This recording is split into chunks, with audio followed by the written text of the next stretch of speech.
now with John McAfee. So, Mr. McAfee is a lifelong advocate of personal freedom. He has been a vocal critic of privacy invasion and encryption backdoors. In 2016, he ran for president of the United States on a platform of freedom, privacy, and technology. He's running again this year in 2020, this time to draw public attention to blockchain currency revolution, using his reach to encourage individuals to look beyond investing all of the positive social change made by the blockchain. So I'm going to welcome Mr. McAfee to the show now. Thank you very much. I'm very happy to be here, Dre. So we were talking before the show, before we get live here, about something that we both feel very, very strongly about. I don't want to encroach on your cryptocurrency talk here, but if you want to continue on that, or if you want to get into your talk, totally up to you. I live in Nebraska. Everything's illegal here still. All the drugs, everything's still illegal. Like marijuana, you can still get a ticket. If you have a little bit on you, you could still go to prison. A ticket? A fucking ticket. Do you understand that my first arrest for marijuana was in the state of Tennessee in 1973? I faced 10 years in prison. Fortunately, it did not happen. Just for possession of what was then called a dangerous narcotic. Seriously, look it up. No, I have no sympathy for people getting goddamn tickets for weed, please. It's no secret I have not paid taxes for 10 years. I haven't filed taxes for 10 years. I have paid well over $50 million in taxes in America alone, and I have not, people, received $50 million in services in exchange. But that's not the reason. I think taxation is simply unconstitutional. So for the past 10 years, I have simply sent emails to the IRS saying, John McAfee, I'm not filing this year, nor will I ever. You know where I live. No, they paid no attention to me. 2 years ago, when I got on the international stages in Beijing and London and Stockholm and Bucharest and you name it, telling other people how not to pay tax. You don't want to pay taxes? Use cryptocurrency privacy coins like Monero and distributed exchanges. Nobody will know anything about your finances, your income, your expenses. The IRS really didn't care for that. And so on January the 22nd of 2019, they convened a grand jury to charge Janice and I with tax evasion. I don't think just not filing is not evasion. I told them I'm not evading anything. I'm just not filing. I'm not paying. Do what you want. Nevertheless, we found out about it. We were not supposed to. But I am John McAfee. I am the founder of McAfee Antivirus, one of the largest, in fact, if not the largest computer security firms on the planet. Listen, if I want to find something out, and it's electronic and everything, and the government's electronic these days, and I'm going to find it out. We left 6 days before, grabbed our yacht out of Miami and headed to the Bahamas. Why the Bahamas? Because Bahamas has no income tax, and therefore I cannot be extradited for a crime that does not exist in the country you're trying to extradite me from. I haven't paid income taxes. Well, you don't have income taxes and crime not to pay them, and therefore it took them 4 months, maybe. It was June. No, it was in May. Almost 3 months it took them to bribe the commissioner of police, Paul Roll, of the commissioner of police of the Bahamas. A piece of cake. I mean, America rules the Caribbean. If you don't understand that, well, go back into your mom's basement and shut the door, because I cannot help you. But no, the U.S. rules. Drop names. I'm sorry? I said I'm glad that you're willing to drop names. Here's a guy that here's exactly what his name is, his position, and what city he's in. No, why not? It's Paul Roll, Commissioner of Police for the Bahamas out of Nassau. That's the guy. So I don't know what they paid him, but again, being John McAfee, and I have literally minions of people. Many of them I used to be at war with when I was running antivirus software for McAfee. They were my enemies, and now they're my friends. Why? I mean, I respect them. They respect me. In any case, found out we left the Bahamas 6 hours before they came to arrest us all. Our boat, Janice and I, and 6 of our staff, we went to Cuba. I figured Cuba's safe. We were there for less than 2 months, and the Cuban government came and grabbed Janice and I and took us to an army base. And a Cuban general came and said, "Mr. McAfee, we are so sorry, but we have a serious problem. America has asked us to send you back to America. We are disinclined to do so. However, you are, as you might expect, now a serious problem and embarrassment to us. We're giving you 72 hours to leave the country and never fucking return." Now, our boat captain had gone to Miami. We didn't have a fucking captain. We had 72 hours to take our yacht, our staff, and prepare it for an ocean voyage, but we did it.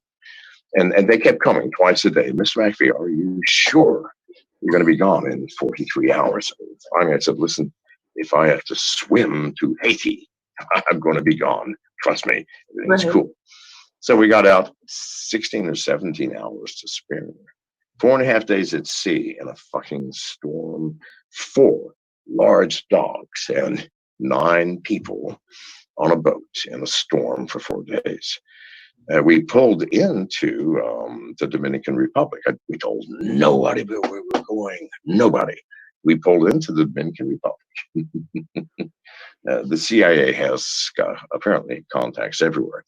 We pulled into port. We were surrounded by internal security forces from the Dominican Republic, reporting directly to the goddamn president, and arrested.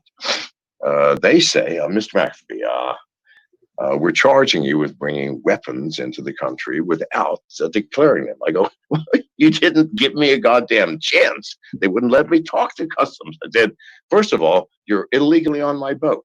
I'm not in your country until I've cleared immigration and customs." Said, "No, you may not talk to those people." So, but anyway, in the end, they just simply said, "Miss McAfee, you must go back to America." Okay, I understand where we are. I had lawyers by then, the Dominican Republic lawyers, 2 of them, and they filed a brief with the Dominican Republic court saying you can't ship Mr. McAfee anywhere until he has his day in court. But if I had my day in court, we had everything on tape, on video.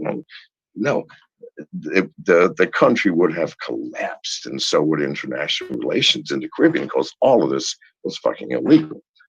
And so instead, they said, "Okay, where do you want to go?" And I said, "England." I've got a British passport. It was a weekend. I knew that it would be at least 2 days before the U.S. could petition the British government to return me. So I had 48 hours to party. We went to England, and from there we went underground. We've been underground now since July the 21st of 2019, almost a year. This being underground is a lot more fun than being on the run. Now, on the run, we knew they were coming for us, but we were laying on the beach in the Bahamas, thumbing our nose up at America, 86 miles away from us. And yeah, we can't do that anymore. So now nobody knows where we are, not even our closest friends or our family. We don't have smartphones anymore. We can't. Smartphones are the spy devices of all spy devices. And governments are so goddamn smart, they make us pay for them and carry them with us. Now, tell me, who wins? Not us, not people. So we have no phones, no big deal. When we go out, we talk a lot more because we're not looking at our phones. Anyway, I'm sorry, I got off on a total fucking tangent. Very boring. My apologies. Fine. So You wanted to talk about what cryptocurrency? sure. I was just about to ask if you do go out in public, like wherever you are in the world right now, like you're kind of underground. In some places, yes. I mean, we hang out in small towns here and there, and In some of those small towns, they actually know who we are. However, uh, we are almost the sole source of income, and especially after lockdown. And we don't have to worry about anybody fibbing on us or saying the word. Everybody protects us, literally protects us. Wow. Other places, yeah, we have to hide, of course, when we go out. Well, good. I'm glad you found a good place to land for a little while. Yeah, we can totally move on to crypto. I know about this much about crypto. And I only know that much, so not much more than you. However, if would you like to talk crypto, I can certainly do that. Let's do it. Let's do that, shall we? Why? Why would I want to talk about cryptocurrency, given the circumstances of my and my wife's existence, on the run and hiding? We have, by the way, I've got the governments after me are now America, the Bahamas, Cuba, Dominican Republic, Belize, and Guatemala. For Janice, it's only America, the Bahamas, Cuba, and the Dominican Republic. So she has a way to go. Countries we can never visit again, and who are quite actively wanting to collect us. Yeah, okay, big deal. The world's a big place. But in any case, cryptocurrency, what is cryptocurrency? It's based on a technology called the blockchain. Now, the blockchain is the first world-changing technology that in the past 100 years came from what? The people, ordinary folks like me and you. And what happened to it? It was given to the people through what's called open source. What's open source? In software, the code that you write for your secret little programs, like whether you're Microsoft or Apple or the US military, the writing code belongs to the code writers, meaning Apple, Microsoft, Samsung, the US government, or whatever. Open source means here it is, people. We spent 2 years developing this, but we're giving it away. Why? I don't really know. It sounded good to everybody, including me, and we all fucking do it. Open source. Governments can get it, but they can't own it. Nobody owns an open source technology. Everything in crypto, everything in the blockchain is open source. Now, the blockchain, what is it? It is a technology. Man, it's hard to describe. That creates an immutable record of reality. What's immutable mean? Can't be changed. You cannot go back in and change a record. Not possible. Not mathematically, physically, in any way possible. God, the power of that. Had we had the blockchain at the beginning of recorded history, we would have a different history. I mean, we all know that what is history? It's the story of events as written by the conquerors. Because all events of any importance have the conquered and the conquerors. For example, the conquest of Mexico under the leadership of Fernando Cortez. There's only one written record, and that is the diary of Bernal Diaz de Castillo, the only written record that exists now. Well, he was with Cortez, so I do not expect him to represent the Mayans and the Incas, whose civilization was destroyed by this conquest. No, it's a Spanish goddamn record in the Spanish language.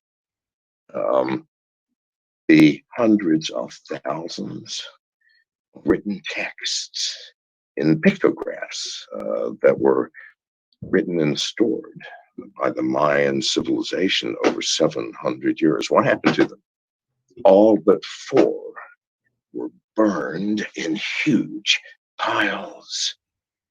The 4 that were left, the codices, they're called, the Mayan codices, are in the Vatican. Now, if you want to go and read one, you must get permission and get into the Vatican Library. No, so we've lost the record of one of the greatest civilizations that ever emerged, evolved, and thrived on this planet. Because history is written by conquerors. But no more. We now have a thing called the blockchain, which once you have put a record in there, and we all agree, yeah, that's what happened. We all watched, we saw it. The flying saucer came down and grabbed Donald Trump and took him off to Mars. Okay, cool. We all saw it. We all agree that happened. Can't ever be changed. Can't ever be changed. Might be amended. Might say, well, 2 years later, we discovered that he wasn't really taken to Mars. He was actually taken to Area 51 and sodomized. We don't fucking know. But yes, we can add to, but never, ever change a record. Now, the power of this people, it is a mathematical concept which has never been conceived before, because all records up until the blockchain were not just mutable, changeable, they were changed. How easy is it to go into a ledger and erase an entry and write something else? Or to throw the whole ledger away and start new and create one from scratch, which is totally false. Piece of cake. Not with the blockchain. No, the record is there forever. Now, that's power. The first real application of the blockchain was a thing called cryptocurrency. Now, what is cryptocurrency? Based on the blockchain, it is a currency which has two amazing attributes. Number one, permissionless. Permissionless, meaning I don't need anybody's permission to do a transaction. I don't have to go to my bank and get a signature saying, yes, you may wire transfer this money to Iran or Iraq, which, by the way, you cannot to Iraq today.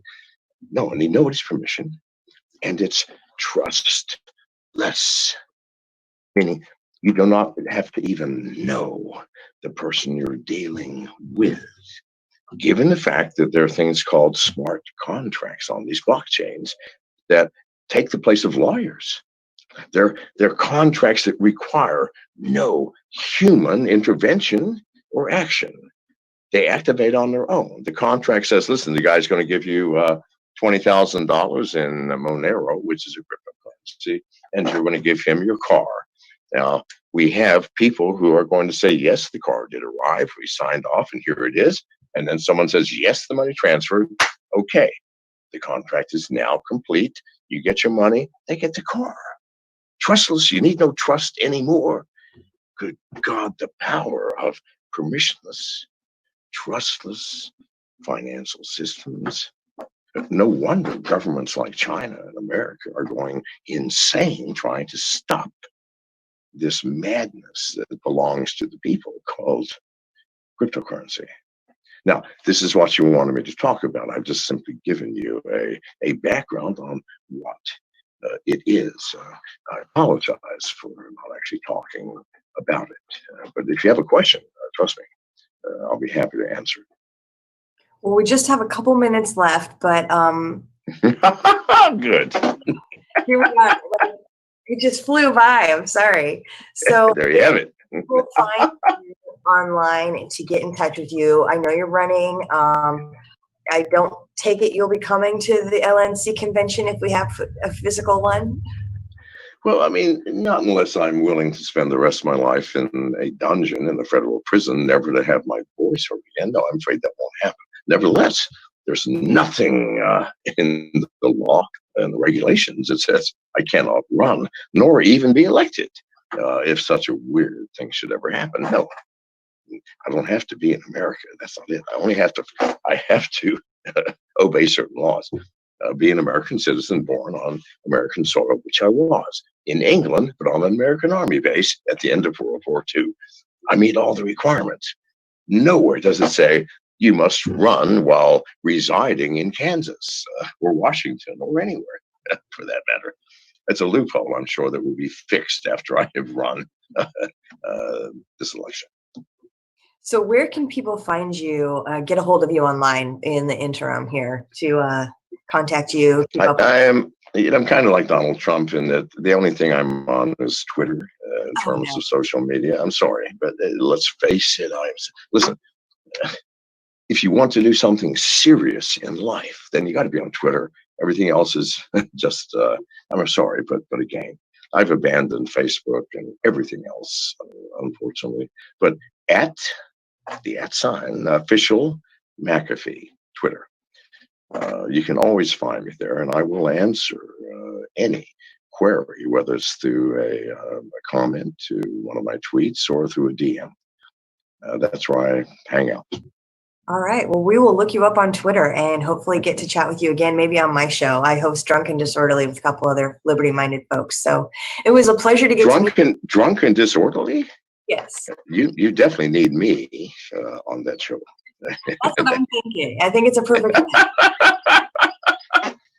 Thank you so much. And listen, as much as I like Dan, truly an admirable person, and he and I certainly are on the same wavelength as far as taxes go, you are infinitely easier to look at. So thank you. Well, thank you. I look forward to talking to you again, sir. Bye-bye. All right. Bye-bye.